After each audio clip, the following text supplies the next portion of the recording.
না, এবারের অভিযোগ কোনো বিরোধী দলের নেতা কিংবা বিধায়ক করেনি। এবার স্বদলীয় নেতারাই নিজ দলের প্রমুখ তথা মণ্ডল সভাপতির বিরুদ্ধে সামাজিক মাধ্যমে ক্ষোভ প্রকাশ করছেন।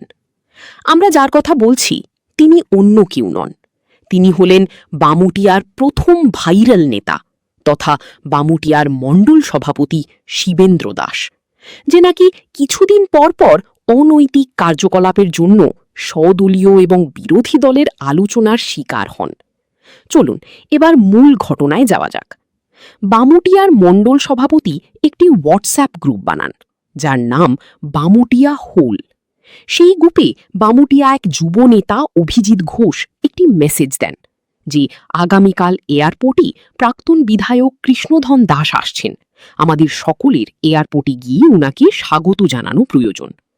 এই মেসেজটা দেওয়ার সঙ্গে সঙ্গেই সেই যুব নেতাকে গ্রুপ থেকে বের করে দিলেন মণ্ডল সভাপতি শিবেন্দ্রবাবু। এসব আমাদের মন ঘোরা স্ক্রিপ্ট নয়, শুনুন বামুটিয়ার যুব নেতা অভিজিৎ ঘোষের বক্তব্য। নমস্কার, আমি বামুটিয়া যুব মোর্চার সেক্রেটারি অভিজিৎ ঘোষ। আজকে বহুত দিন আমরা দলের বিরোধী দলের প্রতি আমরা লাইভে আসি, আজকে দলের মণ্ডল সভাপতির বিরুদ্ধে আমি লাইভে আসতে বাধ্য হলাম। বলছি যে আমাদের মণ্ডল সভাপতির আজকের কাণ্ড কারখানা দেখে আমি নিজে হতবাক হয়ে গেলাম।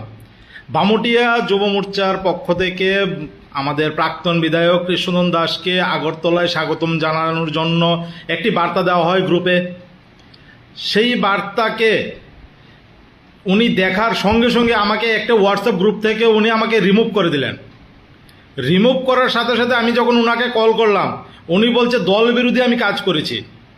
আমি দলের বিরুদ্ধে কি কাজ করলাম উনি জবাবটা দিতে হবে।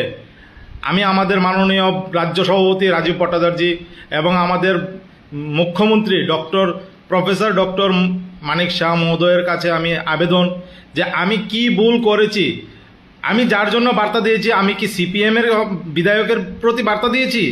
আমি বার্তা দিয়েছি আমাদের প্রাক্তন বিধায়ক, যিনি বামুটিয়া বিধানসভায় হেরেছে তো কি হয়েছে, এখনও বামুটিয়ার বিজেপির 18,000 ভোটার ওনাকে বিধায়ক হিসেবেই মানে। কি শুনলেন অভিজিৎ বাবুর বক্তব্য? একজন বিজেপির প্রাক্তন বিধায়ককে স্বাগত জানানো যদি দল বিরোধী কাজ হয়ে থাকে, তাহলে কিছুদিন পূর্বে প্রাক্তন মুখ্যমন্ত্রী তথা বর্তমান সাংসদ বিপ্লব দেবকেও স্বাগত জানানো দল বিরোধী কাজ। তবে যাই হোক, এটা বিজেপি দলের এক প্রকার বৈশিষ্ট্য, আমরা তাতে কোনো প্রশ্ন করব না, কারণ শিবেন্দ্রবাবু আবার বিজেপির রাজ্য সভাপতি রাজীব ভট্টাচার্যের এবং মুখ্যমন্ত্রী মানিক সাহার লোক বলে কথা। Bureau report, the news 9।